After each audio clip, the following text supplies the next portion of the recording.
Intimate होण्या अगोदर, जवळ येण्या अगोदर पती पत्नीने स्वच्छता ठेवणं गरजेचं असतं. पीएच बॅलन्स बदलणं, त्यासाठी इंटिमेट एरियापासून सुरू करू की तिथे आपल्याकडे बी वॉश आहे, पण आपण धन्वंतरीमध्ये ऑर्गॅनिक मध्ये आलेला आहे. 5 झाडाचा काढा आहे. काढा कळतो ना, औषधांचे एक्स्ट्रॅक्ट. 5 झाडं कुठली?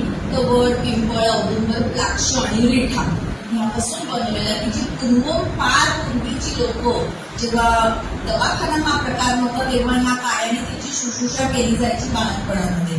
ठीक आहे.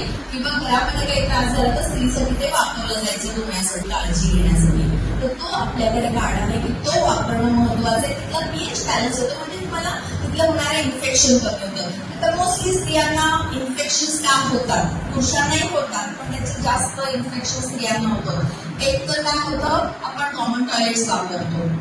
त्याच्यानंतर दुसरी गोष्ट, स्वच्छता ठेवायला कमी पडतो.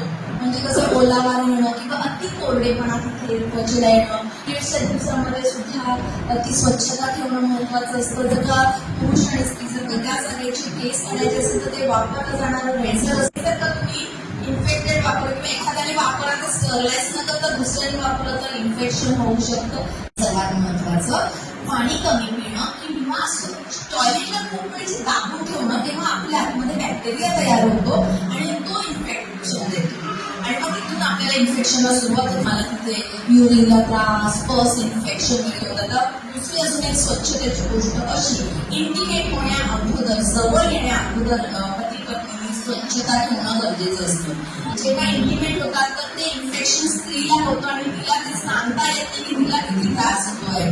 सारखं तिला इन्फेक्शन होतं, युरिन इन्फेक्शन होतं, याचा अर्थ पुरुषाने स्वतःची काळजी घेणं महत्वाचं असतं. त्यावेळेस बिफोर अँड आफ्टर स्वच्छता ठेवणं महत्वाचं असतं. मुलींनी काय आणि स्त्रियांनी काय, स्वच्छता ही त्यावेळेस अगोदर आणि नंतर ठेवणं महत्वाचं असतं. ठीक आहे. सो तो आपल्याला ती एक काळजी महत्वाची. पीएच बॅलन्स साठी आपण तो इंटिमेट वॉश ठेवलेला आहे.